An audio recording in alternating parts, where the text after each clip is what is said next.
Sir, ಲೋಕಾಯುಕ್ತದ ಮೇಲೆ ನಾನು ಏನು ಅನುಮಾನ ಪಟ್ಟಿದ್ದೆ ಆ ಅನುಮಾನ ನಿಜ ಆಗಿದೆ. ಆದರೆ ಲೋಕಾಯುಕ್ತ ಅಧಿಕಾರಿಗಳು ತಮ್ಮ ಆತ್ಮಸಾಕ್ಷಿಯನ್ನು ಮಾರಿಕೊಂಡು ರಾಜಕಾರಣಿಗಳ ಪ್ರಭಾವಕ್ಕೊಳಗಾಗಿ ತಮ್ಮ ಕರ್ತವ್ಯಕ್ಕೆ ವಿರುದ್ಧವಾಗಿ ನಡ್ಕೊಂಡು ನಾನು ಸಾಕಷ್ಟು ಸಾಕ್ಷ್ಯಗಳನ್ನು ಕೊಟ್ಟಿದ್ದರೂ ಕೂಡ ಸಾಕ್ಷಿದಾರರ ಕೊರತೆ ಅನ್ನೋ ಸುಳ್ಳು ಮಾಹಿತಿಯನ್ನು ನೀಡಿ ಏನು 4 ಜನ ಆರೋಪಿಗಳಿದ್ದಾರೆ.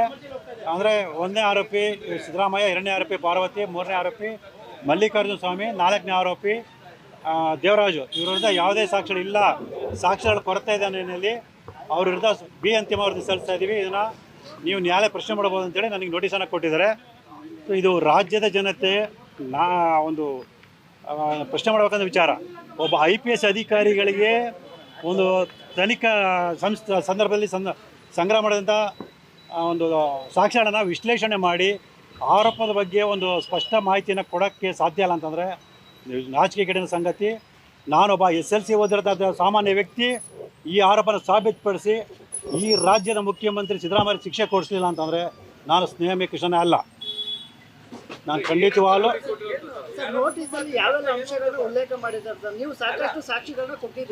ಸರ್, ನಾ ಏನು 4 ಜನ ಆರೋಪಿಗಳಿದ್ದಾರೆ. 1ನೇ ಆರೋಪಿ ಸಿದ್ದರಾಮಯ್ಯ, 2ನೇ ಆರೋಪಿ ಶ್ರೀಮತಿ ಪಾರ್ವತಿ, 3ನೇ ಆರೋಪಿ ಮಲ್ಲಿಕಾರ್ಜುನ ಸ್ವಾಮಿ, 4ನೇ ಆರೋಪಿ ದೇವರಾಜು. ಇವ್ರ ವಿರುದ್ಧ ನಾನು ಏನು ಆರೋಪ ಮಾಡಿದೆ ಅದಕ್ಕೆ ಪೂರಕವಾದಂಥ ಯಾವುದೇ ಸಾಕ್ಷ್ಯಗಳ ಕೊರತೆ ಇದೆ ಅನ್ನೋ ಕಾರಣಕ್ಕೆ ಅಂತಿಮ ವರದಿ ಸಲ್ಲಿಸ್ತಾ ಇದ್ದೀವಿ. ನೀವು ಇದನ್ನು ನ್ಯಾಯಾಲಯದಲ್ಲಿ ಪ್ರಶ್ನೆ ಮಾಡ್ಬೋದು ಅಂತೇಳಿ ನನಗೆ ನೋಟಿಸನ್ನು ಕೊಟ್ಟಿದ್ದಾರೆ. ಆದರೆ ಇಷ್ಟು ತಿಂಗಳ ಕಾಲ ನಾನು ಕೊಟ್ಟಿರೋಂಥ ಏನಾದರೆ ಕಸನ ಕೊಟ್ಟಿದ್ದೆ ಅವ್ರಿಗೆ, ಅದು ಸಾಕ್ಷ್ಯಗಳಲ್ವಾ? ಒಂದೇ ಒಂದು ಪ್ರಶ್ನೆ ಕೇಳ್ತೀನಿ ಸರ್, ಒಂದೇ ಒಂದು ಪ್ರಶ್ನೆ ಕೇಳ್ತೀನಿ. ತನಿಖಾಧಿಕಾರಿ ಅಷ್ಟೆಲ್ಲ ಈ ರಾಜ್ಯದ ಮುಖ್ಯಮಂತ್ರಿ ಉತ್ತರ ಕೊಡಲಿ ಸರ್, ತಾಕತ್ತಿದ್ರೆ. ನಾನೊಬ್ಬ ಸಾಮಾನ್ಯ ವ್ಯಕ್ತಿ, ತಾಕತ್ತು ಇಡೀ ರಾಜ್ಯ ಜನತೆ ಮುಂದೆ ತಾಕತ್ತು ಪ್ರಶ್ನೆ ಕೇಳ್ತೀನಿ. ತಾಕತ್ತದನ್ನಿದ್ರೆ ಶ್ರೀಮತಿ ಪಾರ್ವತಿಯವರಿಗೆ ಏನು ನಿವೇಶನ ಮಂಜೂರಾತಿ ಮಾಡಿದರೆ ಆ ಆದೇಶದಲ್ಲಿ ಏನು ಅಧಿಸೂಚನೆ ಉಲ್ಲೇಖ ಇದೆ, 11/2/2015 ಅಧಿಸೂಚನೆ ಉಲ್ಲೇಖ ಇದೆ. ಆ ಉಲ್ಲೇಖದಲ್ಲಿ 50-50 ಅನುಪಾತ ಕೊಡಬೇಕು ಅಂತೇಳಿ ಹೇಳಿದೆ. ಹಾಗಾಗಿ ಈ ನಿವೇಶನ ಕೊಟ್ಟಿದ್ದೀವಿ ಅಂತೇಳಿ ಆದೇಶದಲ್ಲಿದೆ.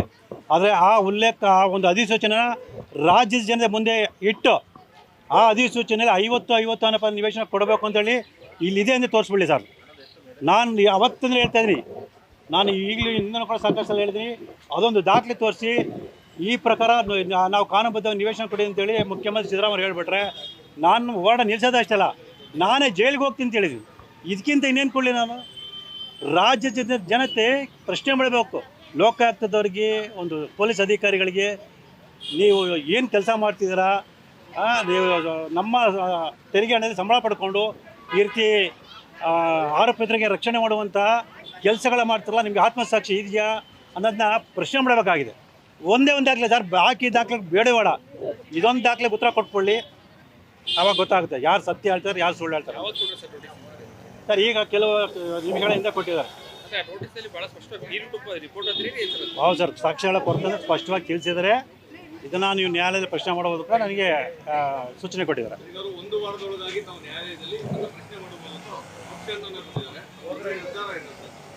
ಸರ್, 1 ವಾರ ಅಂತೇಳಿ ಅವ್ರು ಹೇಳಿದರೆ, ಅದರ ಮಾನ್ಯ ನ್ಯಾಯಾಲಯ ನನಗೆ ಸಮಯ ಕೊಡುತ್ತೆ. ನಾನು 1 ವಾರದಲ್ಲಿ ಅದಕ್ಕೆ ಉತ್ತರ ಕೊಡ್ತೀನಿ ಸರ್. ಯಾಕೆಂದರೆ ನಾನು ಮಾಡಿರ್ತಕ್ಕಂಥ ಆರೋಪ ಎಲ್ಲ ಸಾಕ್ಷ್ಯಗಳು ನನ್ನ ಸ್ಪಷ್ಟವಾಗಿದೆ. ಅದಕ್ಕೇನು ತಿಂಗಳನ್ಗಟ್ಟಲೆ ಬೇಕಾಗಲ್ಲ, 1 ವಾರದಲ್ಲೇ ನನಗೆ ತಕರಾರು ಅರ್ಜಿಯನ್ನು ಸಲ್ಲಿಸಿ ನನ್ನ ಆರೋಪವನ್ನು ಸಾಬೀತುಪಡಿಸ್ತೀನಿ. ಈ ರಾಜ್ಯದ ಜನತೆಗೆ ಸತ್ಯಾಂಶವನ್ನು ತಿಳಿಸ್ತೀವಿ.